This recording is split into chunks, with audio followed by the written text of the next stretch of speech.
जय हिंद बच्चों, कक्षा छठी की हिंदी व्याकरण की पाठ्य पुस्तिका हिंदी व्याकरण वाटिका के तीसरे पाठ संधि में आप सभी बच्चों का स्वागत है। तो आज हम इस कक्षा में संधि पढ़ेंगे। ठीक है बच्चों, तो सबसे पहले समझते हैं कि संधि का अर्थ क्या होता है, संधि किसे कहते हैं। ठीक है, तो संधि शब्द उच्चारण और निर्माण के शब्द से जुड़ा हुआ है। ठीक है, संधि शब्द जो है किन दो शब्दों से जुड़ा हुआ है, पहला तो उच्चारण और दूसरा निर्माण। उच्चारण की सुविधा के लिए पहले शब्द के अंतिम व दूसरे शब्द के पहले वर्ण आपस में मिला दिए जाते हैं। इस तरह दो वर्ण आपस में मिलकर परिवर्तित हो जाते हैं। जैसे हिम जोड़ आलय हिमालय, सूर्य जोड़ उदय सूर्योदय, पुस्तक जोड़ आलय पुस्तकालय, महा जोड़ ऋषि महर्षि, प्रति जोड़ एक प्रत्येक, सिंह जोड़ आसन सिंहासन। ठीक है, अच्छा, तो ये तो बिल्कुल पुस्तकों वाली भाषा हो जाती है। अब हम इसे आसान शब्दों में समझते हैं। ठीक है, तो आसान शब्दों में हम ये कहेंगे कि उच्चारण की सुविधा के लिए कि हम अच्छे तरीके से उच्चारण कर पाए किसी शब्द का, तो हम क्या करते हैं कि पहले शब्द के अंतिम, जैसे हीम का अंतिम शब्द क्या है, म, और दूसरे शब्द का दूसरा शब्द क्या है बच्चों यहाँ पर, आलय, तो इसका पहला क्या है, आ। तो हम क्या करते हैं, उच्चारण की सुविधा के लिए हीम में जो अंतिम शब्द है म और आलय का पहला शब्द आ, इन दोनों को हम क्या करते हैं, परस्पर जोड़ देते हैं। और जोड़ने के बाद क्या होता है, इससे जो वर्ण बनता है उसमें थोड़े बदलाव आ जाते हैं। जैसे म में हमने क्या जोड़ा, आ, तो मात्रा आ गई आ की यहाँ पर, तो क्या बन गया बच्चों, हिमालय।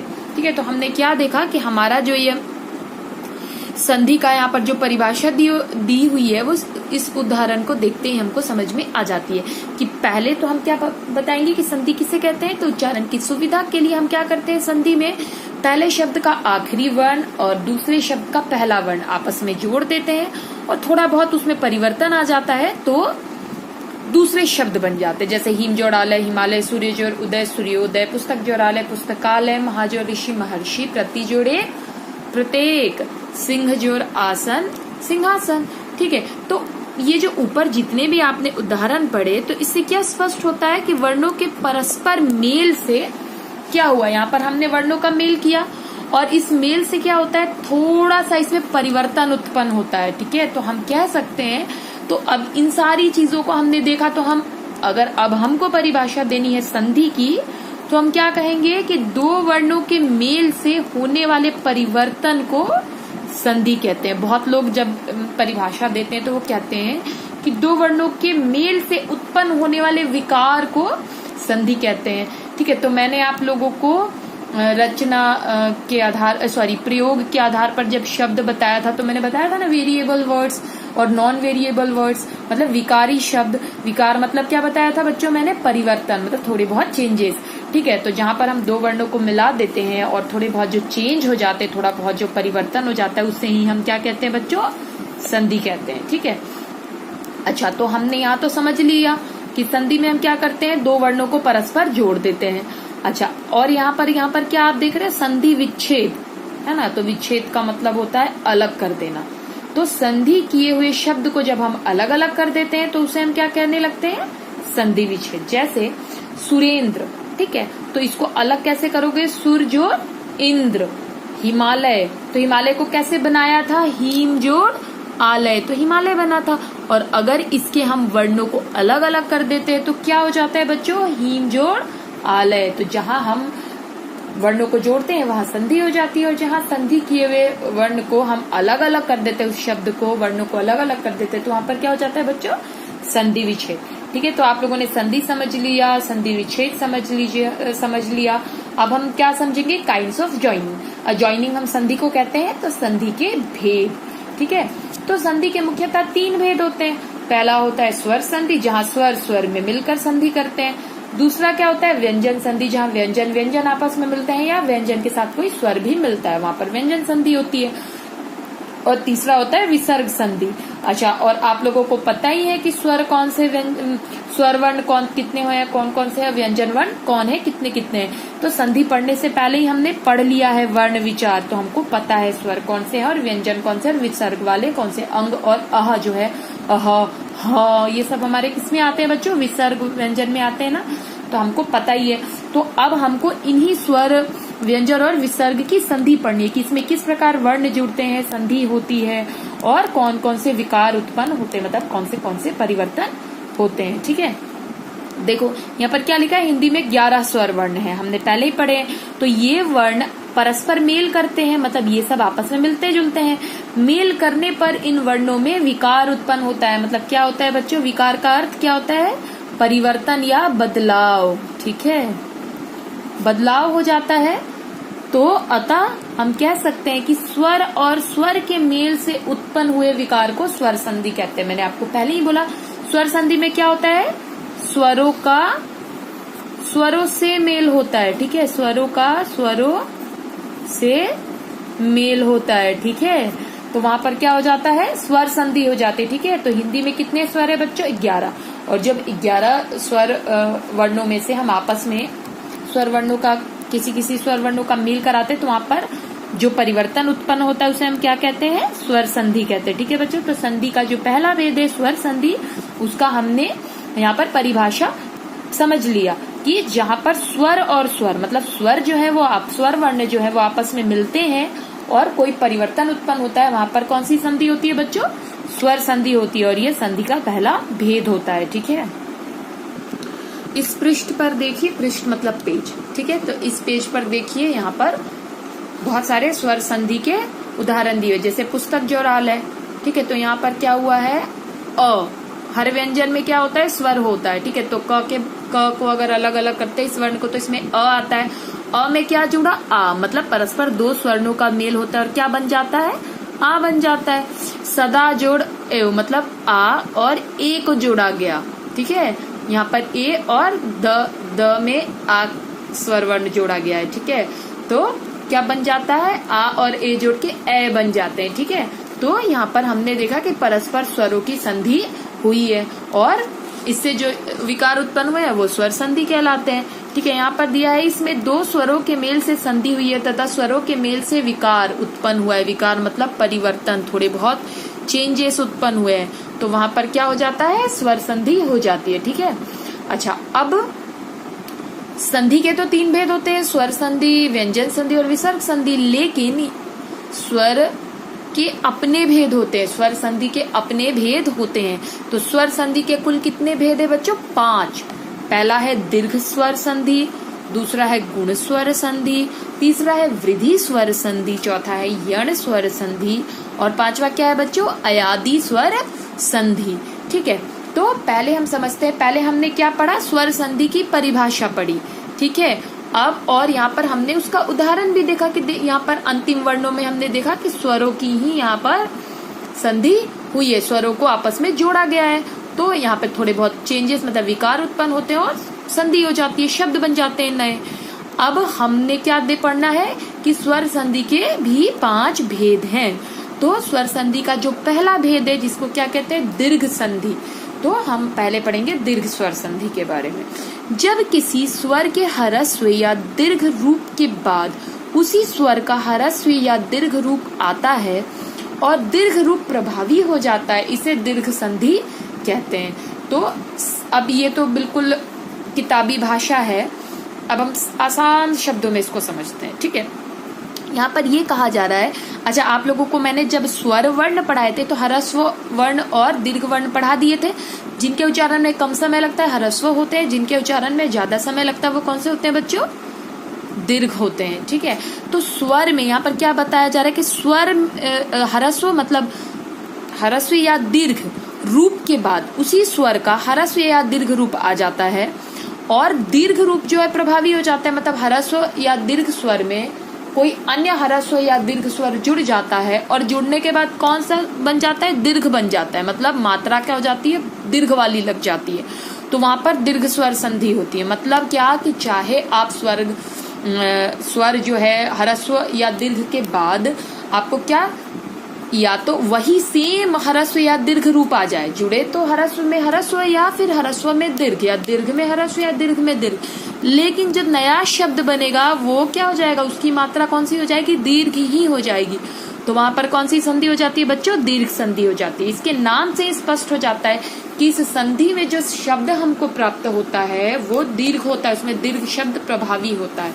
तो वहां पर क्या हो जाता है बच्चों, दीर्घ स्वर संधि हो जाती है। जैसे अ और अ को जोड़ते हैं तो क्या बनता है, आ, और आ कौन सा है, दीर्घ स्वर है, अ और आ। अब यहाँ पे देखो ह्रस्व और दीर्घ को जोड़ा, फिर भी क्या हमको मिला, यहाँ पर दीर्घ ही मिला, और यहाँ पर भी दीर्घ है और यहाँ ह्रस्व है, इसको भी जोड़ा तो हमको क्या मिला, दीर्घ मिला। ठीक है, तो यहाँ पर क्या हो जाता है, दीर्घ स्वर संधि हो जाती है। अब इसके देखो उदाहरण यहाँ पर दिए हुए, जैसे स्व जोड़ अधीन, व में आ गया और अधीन में आ गया, अ और अ जुड़ा तो क्या बना, आ बना, और क्या यहाँ पर बन जाता है नया शब्द, स्वाधीन, मतलब अ और अ जोड़ के स्वाधीन बन गया। अब इसे मैं आपको अच्छे से करके बताती हूँ। ठीक है, तो बच्चों यहाँ पर देखिए, ठीक है, अब हमने क्या किया, यहाँ पर अ मतलब ह्रस्व और ह्रस्व ये भी जुड़ता है तो क्या बन जाता है, दीर्घ बन जाता है, आ बन जाता है।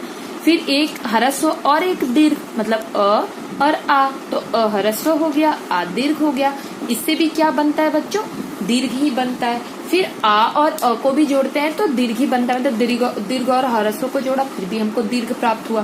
फिर यहाँ भी आ दीर्घ है, ये भी आ दीर्घ है, फिर भी क्या बनता है, दीर्घ ही बनता है। ठीक है, तो हमको क्या पता चलता है कि दीर्घ में क्या होता है, दीर्घ स्वर की ही प्रधानता होती है, इससे कहीं प्रभाव दृष्टिगोचर होता है, मतलब दिखता है। ठीक है, अब जैसे एक पहला उदाहरण देखिए, यहाँ पर लिखा है स्व जोड़ अधीन। अब हमको नया शब्द बनाना है, अभी इस शब्द पर आप ध्यान न दीजिए। ठीक है, अब देखिए इसको जोड़ना है तो हमने क्या, संधि में हम क्या करते हैं, पहले शब्द का अंतिम वाला वर्ण और दूसरे शब्द का पहला वाला वर्ण, इन दोनों में परस्पर संधि करवाते हैं। ठीक है, तो जो नया वर्ण बनता है उसमें थोड़ा परिवर्तन आ जाता है। और दीर्घ स्वर संधि का क्या शर्त होता है कि या तो ह्रस्व में ह्रस्व स्वर जोड़ दीजिए, या ह्रस्व में दीर्घ जोड़ दीजिए, या दीर्घ में ह्रस्व जोड़िए, या दीर्घ जोड़िए। बनना आना क्या चाहिए, दीर्घ ही आना चाहिए। तो देखिए स्व का अ और अधीन का अ क्या बन गया बच्चों, इस रूल के अकॉर्डिंग क्या आ गया, आ, तो क्या बदल गया, अ और अ जोड़ के आ हो गया, तो यहाँ पर आ का डंडा लग गया, तो क्या शब्द बन गया, स्वाधीन।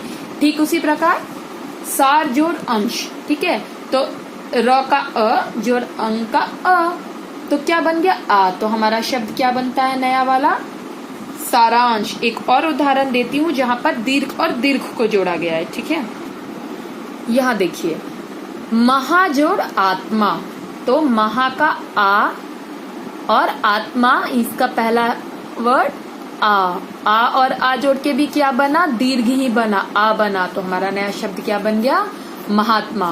तो यहाँ पर हमारा दीर्घ स्वर संधि मतलब स्वर संधि का पहला जो भेद है दीर्घ स्वर संधि, हमने यहाँ पर आसानी से समझ लिया। ठीक है, क्या होता है यहाँ पर कि अगर हम स्वर ह्रस्व स्वर में ह्रस्व जोड़े, या ह्रस्व स्वर में दीर्घ जोड़े, या दीर्घ स्वर में दीर्घ ही स्वर जोड़े, लेकिन हमको मिलता क्या है, दीर्घ मिलता है, मतलब दीर्घ स्वर ही प्रधान हो जाता है, तो वहां पर कौन सी संधि हो जाती है, दीर्घ स्वर संधि हो जाती है। ठीक है, तो 2-3 उदाहरण तो मैंने आपको समझा दिए।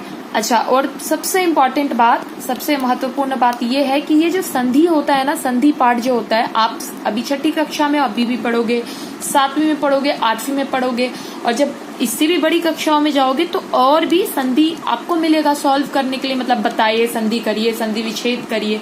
तो ये हमें तब अच्छी तरीके से आता है जब हम इसकी बहुत सारा अभ्यास करते हैं, मतलब इसकी बहुत सारी प्रैक्टिस करते हैं। तो आप लोगों को क्या करना है, ये सारे पढ़ने अच्छे से और बार बार कोशिश करनी है खुद से कि कैसे कैसे संधि हो। अब मैंने तो आपको बता ही दिया कि या तो स्वर में ह्रस्व जोड़ दीजिए, या ह्रस्व में दीर्घ जोड़ दीजिए, या फिर दीर्घ में आप दीर्घ ही जोड़ दीजिए, लेकिन हमको दीर्घ की ही प्रधानता मिलती है, तो वहां पर दीर्घ स्वर संधि होती है। ध्यान रहे कि यह किस संधि का भेद है बच्चों, दीर्घ स्वर संधि का पहला भेद है, दीर्घ स्वर संधि। ठीक है, तो ये ध्यान में रखिएगा कि यह स्वर संधि का पहला उपभेद है। तो ये इस प्रकार से इसका हम तो अगर हम ये सारे उदाहरण और सारे सब कुछ समझ लेते हैं, तो हम अगर हमको दीर्घ स्वर संधि का बताना है कि इसका मतलब क्या होता है, तो हम ये बता सकते हैं कि जब किसी स्वर के ह्रस्व या दीर्घ में ह्रस्व या दीर्घ कोई भी स्वर जोड़ा जाए और अंत में जो परिवर्तन हो उसमें क्या हो, हमारा दीर्घ रूप ही प्रकट हो, तो उसे हम दीर्घ स्वर संधि कहते हैं। ठीक है, तो ये आपके ये रहे उदाहरण, और भी बहुत सारे उदाहरण है, आइए देखते हैं।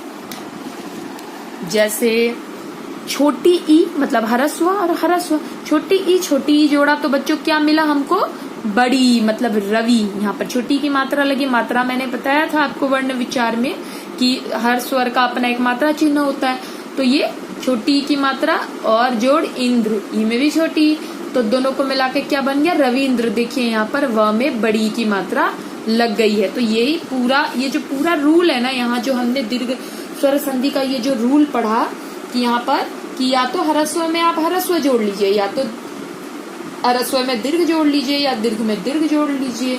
ठीक है, तो हमको मिलता क्या है, दीर्घ रूप ही प्राप्त होता है। देखिए जैसे यहाँ पर ई और ई का तो हमने समझ लिया, छोटी छोटी मिलके बड़ी मतलब रवि जोड़ इंद्र, रविंद्र। छोटी जोड़ बड़ी फिर भी क्या बनता है, बड़ी। जैसे हरि जोड़ ईश, हरीश। ठीक है, वैसे ही बड़ी ई जोड़ बड़ी क्या बनता है, बड़ी ही मिलता है, उसका दीर्घ रूप ही मिलता है। जैसे रजनी जोड़ीश, रजनीश। वैसे ही बड़ी में छोटी जोड़ते तभी भी हमको सची जोड़ी शचीन्द्र मिलता है, बड़ी की मात्रा ही लगती है। ठीक है, अच्छा छोटा उ जोड़ के बड़ा उ बन जाते, जैसे भानु जोड़ होता है भानुदय, मधु जोड़ उत्सव मधोत्सव, सु जोड़ उक्ति सूक्ति। वैसे ही छोटे उ में बड़े उ की मात्रा जोड़ते हैं तो भी हमको लघु जोड़ उर्मी, लघु उर्मी। यहाँ पर भी बड़ी मात्रा लग जाती है। देखिए यहाँ पर बड़ी मात्रा लगी है ना, यहाँ पर उ की मात्रा लगी है ना, बड़ी हो गई है। यहाँ पर देखिए मात्राएं छोटी है और यहाँ जाके बड़ी हो गई। वैसे ही बड़े उ में छोटे उ भी जोड़ोगे तो उ ही आएगा, जैसे भू जोड़ उत्सर्ग भूत्सर्ग। ठीक है, बड़ा उ जोड़ते हैं तो बड़ा उ ही आएगा, क्योंकि आना तो दीर्घ ही है हर कंडीशन में। ठीक है, तो यहाँ पर भू जोड़ ऊर्ध्व भूर्ध्व। ठीक है, तो यहाँ पर हमने स्वर संधि का पहला उपभेद दीर्घ संधि समझ लिया। दीर्घ संधि का शर्त क्या होता है कि आप इसमें ह्रस्व स्वर में या तो ह्रस्व जोड़ लीजिए, या तो ह्रस्व स्वर में दीर्घ जोड़ लीजिए, या दीर्घ स्वर में दीर्घ स्वर ही जोड़ लीजिए, लेकिन मिलना क्या होता है, दीर्घ रूप ही मिलना होता है, तो वहां पर दीर्घ स्वर संधि होती है। अब हम दूसरा पढ़ेंगे गुण संधि। ठीक है, स्वर संधि का दूसरा भेद जो है वो क्या है बच्चों, गुण संधि। अब हम गुण संधि पढ़ेंगे। तो गुण संधि जब अ या आ का मेल ई, छोटी ई, बड़ी ई, छोटा उ, बड़ा उ या री के साथ होता है तो वो क्रमशः क्या बन जाते हैं, ए, ओ और अर बन जाते हैं। अच्छा देखिए, अगर मैंने इसे एक बार आपको पढ़ा दिया और अगर आप सोचते हैं कि बस मैडम ने पढ़ा दिया, मैम ने पढ़ा दिया, अब तो हमको आ जाएगा, तो ऐसा बिल्कुल भी नहीं है। संधि जो होता है, जैसे आप मैथ्स पढ़ते हो ना, तो मैथ्स में आपको बार बार मल्टीप्लिकेशन और डिवीजन करने पड़ते हैं ना। अगर आप करना छोड़ दो, अगर आप टेबल लर्न करना बंद कर दो और खुद से प्रैक्टिस ना करो तो आप धीरे धीरे भूल जाते हैं ना। इनटू करना वैसा ही सेम प्रोसीजर है। जब हम संधि पढ़ते, जब हम हिंदी व्याकरण पढ़ते तो हमें गणित की तरह मतलब मैथ की तरह इसका भी अभ्यास करना होता है। ठीक है, तो हम इसका जब तक अभ्यास नहीं करेंगे तो ये सब कुछ आज याद करेंगे, कल को भूल जाएंगे। तो हमको अभ्यास ज्यादा करना है। ठीक है बच्चों, आप लोगों को अभ्यास ज्यादा करना है। ठीक है, तो गुण संधि में क्या होता है, स्वर जोड़ स्वर। ठीक है, स्वर और स्वर ही जुड़ते हैं, लेकिन कोई भी स्वर जुड़ सकता है। ठीक है, मतलब अ और आ के साथ छोटी ई, बड़ी, छोटा उ, बड़ा उ या री। यहाँ पर सिर्फ किसके लिए फिलहाल सबसे पहले बताया जा रहा है कि अ और आ के साथ गुण संधि अ और आ में क्या जोड़ने से होता है, छोटी, बड़ी, छोटा उ या बड़ा उ या री। तब वे क्या बदल जाते हैं, मतलब उसमें क्या परिवर्तन, हमको पता ही है संधि में तो दो वर्णों को जोड़ने से ही परिवर्तन होता है। तो परिवर्तन क्या होता है, वे क्या बन जाते हैं, या तो वे ए बन जाते हैं, या तो वे ओ की मात्रा वाले शब्द बन जाते हैं, या तो वे अर बन जाते हैं। ठीक है, जैसे देव, मतलब यहाँ देव में देव का व अ और इंद्र का ई। ठीक है, अ और ई जोड़ा तो क्या बना, देवेंद्र, मतलब यहाँ पर ए की मात्रा लग गई। ठीक है, देवेंद्र मतलब ये वाला ए है ना, एड़ी वाला ए। तो यहाँ पर अ और ई जोड़ के क्या बन गए बच्चों, ए। तो जितना अभ्यास करोगे, जितना प्रैक्टिस करोगे, ये सारा कॉन्सेप्ट आपको एकदम चुटकियों में क्लियर हो जाएगा। सुर, तो र में अ जोड़ ई, सुरेंद्र। नर जोड़ इंद्र, नरेंद्र। ठीक है, तो हमने क्या देखा कि अ और ई जुड़ के अ और ई जुड़ के क्या बन गए ए। तो इसके ये तीनों उदाहरण आपको करने, अभ्यास करना अपनी रफ की कॉपी में, घर पे जो भी आपकी कॉपी पड़ी हो उस पे ज्यादा से ज्यादा प्रैक्टिस करनी है, ठीक है। तो जब आप बड़ी कक्षाओं में जाओगे, मतलब छठी से 7वीं 8वीं 9वीं 10वीं में जाओगे तो आपके लिए बहुत आसानी हो जाएगी, ठीक है। बिल्कुल टफ नहीं लगेगा। और अगर अभी अभ्यास नहीं करोगे तो फिर हर वक्त आपको ये टफ ही लगेगा, मतलब कठिन लगेगा, हो नहीं पाएगा, ठीक है। तो अभ्यास करिए, बहुत ज्यादा से ज्यादा अभ्यास करिए। आपको किस किस का अभ्यास करना है? फिलहाल तो दीर्घ स्वर संधि का अभ्यास करना है, ठीक है। ये सारे शब्द हैं, इतने बहुत है, पर्याप्त है। अगर इतने का भी आप लोगों ने बार बार प्रयास किया ना तो आप समझ जाओगे कि बड़ी और छोटी जोड़ने पर ई होता है, तो मतलब बड़ी ई की मात्रा लग जाती है। और आपको गुण स्वर संधि का भी अभ्यास करना है। देखिए कुछ और गुण स्वर संधि में आपको दिखा दूं। जैसे आ में क्या जोड़ा? छोटी ई की मात्रा। तो जब आ में हम छोटी की मात्रा जोड़ते हैं तो वो ए बन जाता है, महाजोड़ींद्र महेंद्र, ठीक है। फिर अ में बड़ी की मात्रा जोड़ते हैं तभी भी ए बनता है। आ में छोटी की बड़ी की भी मात्रा जोड़ते हैं फिर भी ए बनता है, जैसे रमाजोरीश रमेश। अब अ में जब ऊ जोड़ते हैं, ठीक है, तो अ में ऊ जोड़ते हैं तो क्या बन जाता है बच्चों? ओ, जैसे पर, र में अ और ऊ, तो अ और ऊ जोड़ के ओ बन जाता है, ठीक है। तो क्या हो जाता है? परोपकार। वैसे ही आ में जब ऊ जोड़ोगे तो ओ, अ में ऊ ओ, आ में बड़ा ऊ ओ, और अ में जब री जोड़ोगे तो अर बन जाता है, जैसे सप्त जोड़ ऋषि, मतलब अ जोड़ री तो सप्तर्षि हो गया, ठीक है। आ जोड़ री तो अर हो गया, तो यहाँ पर क्या? महाजोड़ ऋषि महर्षि। जब आप ये पूरा संधि समझ जाओगे ना, फिलहाल आपको तो 2 की ही प्रैक्टिस करनी है, दीर्घ स्वर संधि की और गुण स्वर संधि की। जब आप इसकी प्रैक्टिस कर लेते हैं ना बच्चों, तो जब हम रीडिंग करते हैं कक्षा में, जब आप लोग पढ़ते हो और जो आपको मिस्टेक्स होती है ना वो भी होनी बंद हो जाएगी, ठीक है बच्चों। तो इस भाग में इतना ही। अगले भाग में हम स्वर संधि के तीसरे भेद को पढ़ेंगे, ठीक है बच्चों। जय हिंद।